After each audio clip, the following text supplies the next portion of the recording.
안녕하십니까. 한 달에 한 번 국가보훈처의 주요 소식을 전해드리는 월간 국가보훈처입니다.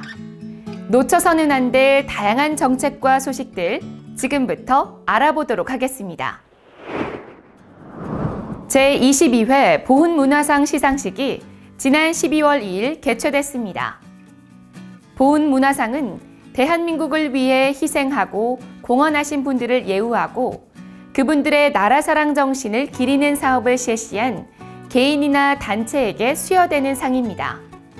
올해는 미주 독립운동사를 연구 기록하고 독립운동가 후손을 지원한 민병용님을 비롯해 민족을 지킴이 동아리와 TVN 예능 프로그램인 유퀴즈 온 더 블럭, 주식회사 효성과 구리시 등이 수상자로 선정됐습니다.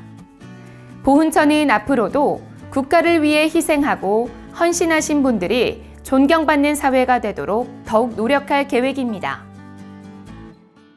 지난 12월 3일 부산 동래여고에서는 한 호주 수교 60주년을 맞아 감사 행사가 열렸습니다.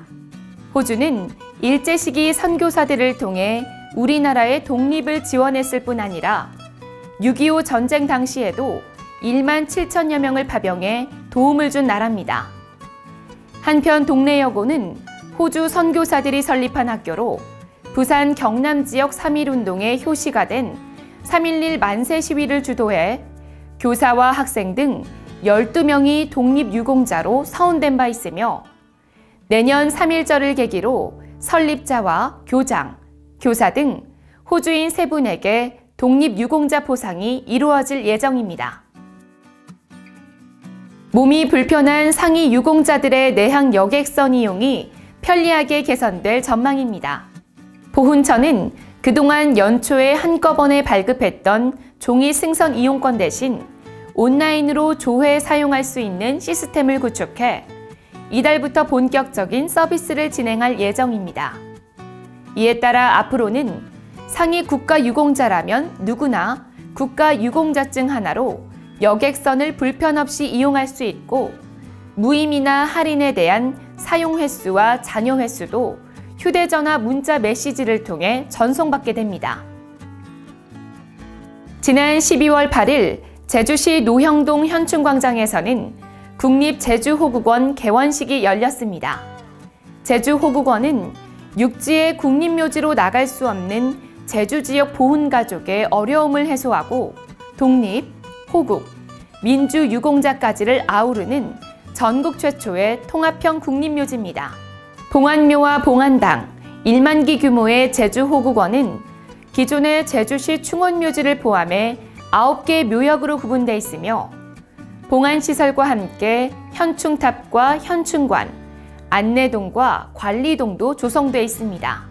보훈처는 오는 2025년까지 국립묘지의 안장 능력을 26만 기까지 확대하는 한편 전국에 산재해 있는 독립유공자, 국가유공자 합동묘역에 대해서도 순차적으로 국가관리묘역으로 지정관리하는 등 마지막까지 품격 있는 예우를 위해 노력하고 있습니다. 10년 이상 복무하고 전역한 장기복무 제대 군인에게 보훈 특별 고용을 확대하는 등의 제대 군인 지원에 관한 법률 개정안이 지난 12월 9일부터 시행됐습니다. 이에 따라 장기복무 제대 군인의 경우 전역 후 3년 이내에 1회로 제한됐던 보훈 특별 고용 기회가 기간 제한 없이 3회까지 확대됩니다. 또한 중장기 복무 제대 군인의 안정적인 일자리와 취업 촉진을 위해 제대 군인 고용 우수기업 인증제가 법률에 신설되고 제대 군인 주간이 법정 기념 주간으로 격상했습니다. 국가보훈처는 앞으로 단기 및 의무 복무 제대 군인들을 위한 정책 마련 등 제도 개선도 지속적으로 추진해갈 계획입니다. 대한민국 임시정부 대일선전포고 제80주년 기념식이 지난 12월 10일 백범 김구 기념관에서 열렸습니다.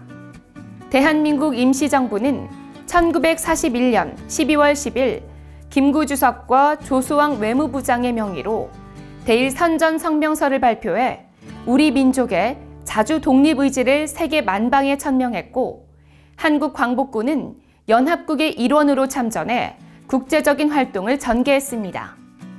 이날 기념식은 외부 인사 초청을 최소화한 가운데 진행됐으며 이후 한국광복군 창군과 대일 선전포고 배경에 대한 학술 강연도 진행했습니다.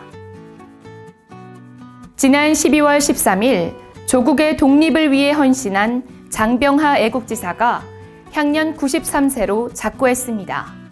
장병하 애국지사는 1944년 10월 안동 농림학교 학생을 중심으로 조직된 비밀결사 대한독립회복연구단에 가입해 활동하다 체포되어 5개월간의 옥고를 치르다 광복을 맞아 기소유예로 추록됐으며 1999년 대통령 표창을 수여했습니다.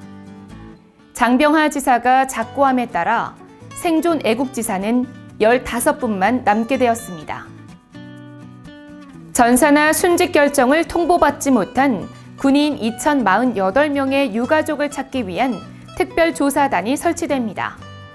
국가보훈처와 국방부, 국민권익위원회는 지난 12월 15일 오전 특별조사단 설치와 합동 운영에 대한 업무 협약을 체결했습니다. 군은 지난 1996년부터 직권 재심의를 실시해 9,756명의 사망 구분을 전사, 순직으로 변경하고 유가족 찾기를 통해 7,000여 명 이상의 전사, 순직을 통보했습니다. 하지만 주소가 확인되지 않는 등의 이유로 2,048명의 유가족을 찾지 못하고 있었고 이로 인해 지연 통보에 대한 고충 민원이 지속 제기되었습니다.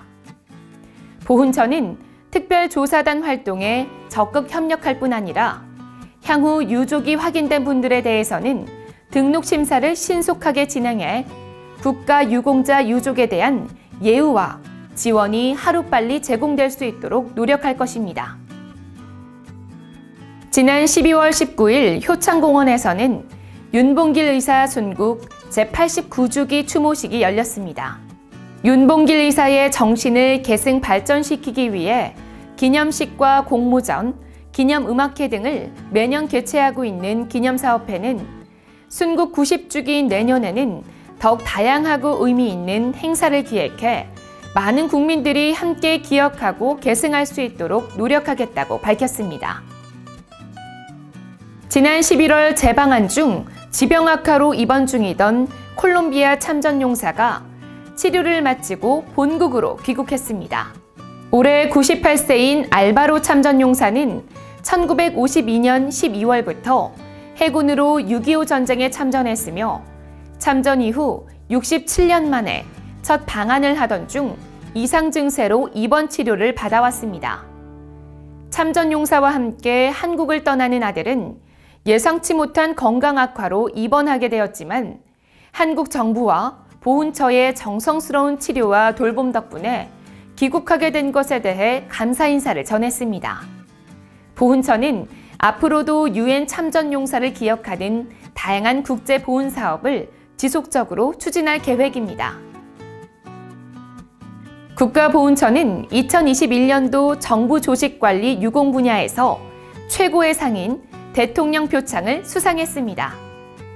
포상을 주관하는 행정안전부는 매년 효율적이고 체계적인 정부 조직 관리를 통해 국정성과 창출과 공공서비스에 기여한 개인이나 단체를 발굴해 포상을 실시하고 있으며 보훈처는 그동안 행정 변화에 맞춰 인력을 탄력적으로 운용하고 보훈 서비스의 질을 높인 것을 최고의 업적으로 인정받았습니다.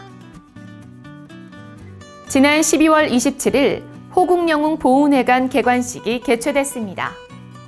새로 문을 연 호국영웅 보훈회관은 서울시 강동구 천중로에 위치해 있으며 6.25 참전유공자회와 특수임무유공자회가 입주해 보훈단체의 화합과 회원들의 유대를 강화하는 상부상조의 장이 될 것으로 기대되고 있습니다.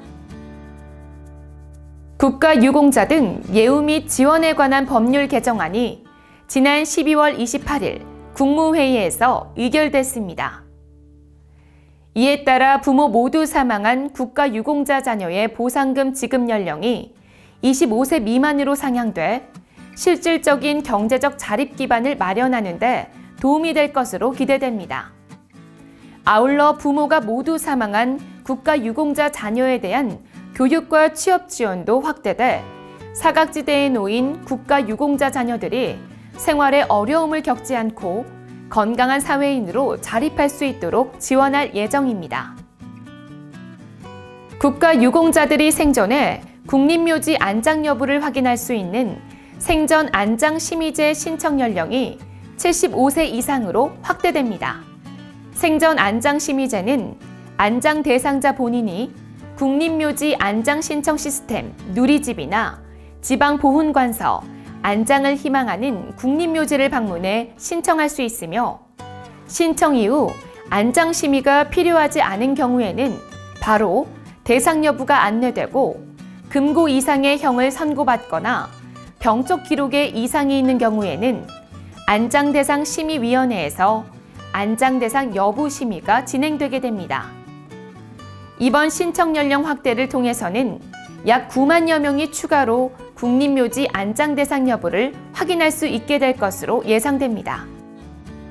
지난 12월 29일 국가보훈처는 국가를 위한 헌신에 대한 책임과 예우 강화를 주제로 2022년 업무 계획을 발표했습니다. 국가를 위한 헌신에 대한 책임을 강화하기 위해서는 보상금과 수당을 인상하고 기초연금 산정 시 보상금 43만 원을 공제합니다. 위탁병원은 120개소를 추가 지정하고 4분기부터는 위탁병원 약제비도 감면 지원합니다. 또한 국가유공자를 더욱 예우하기 위해서는 국립묘지 안장 능력을 확충하고 일상 속 보훈문화 조성을 위해서는 대한민국 임시정부 기념관을 개관하고 국가유공자 명패 달아드리기 사업 등을 추진합니다. 그 밖에도 보훈처는 제대 군인에 대한 예우와 지원을 강화하고 국제보훈 교류 협력을 지속적으로 추진하는 한편 존경받는 보훈단체상 정립을 위해서도 노력해갈 예정입니다. TV 나라사랑 유튜브 채널에서는 보고 싶다 전우야 콘텐츠를 새해에도 계속 제작 업로드할 예정입니다. 보고 싶다 전우야는 참전 용사들의 전쟁 경험담과 함께 찾고 싶은 전우에 대한 사연을 영상을 통해 소개하는 콘텐츠인데요. 영상 제작에 참여를 원하거나 사연에 소개된 전우에 대해 알고 계신 경우에는 국가보훈처 대변인실 044-202-5092로 전화 주시거나 자막에 안내되는 이메일로 연락 주시기 바랍니다. 전우찾기 프로젝트 보고 싶다 전우야에 보훈가족 여러분의 많은 관심과 참여를 부탁드립니다. 국가보훈처의 다양한 소식을 한데 모아 전해드리는 월간 국가보훈처. 지금까지 2022년 1월호 함께 하셨는데요. 구독과 알림 설정으로 더 편리하게 시청하시기 바랍니다. 이번 달 준비한 소식은 여기까지입니다. 보훈가족 여러분, 새해 복 많이 받으십시오. 고맙습니다.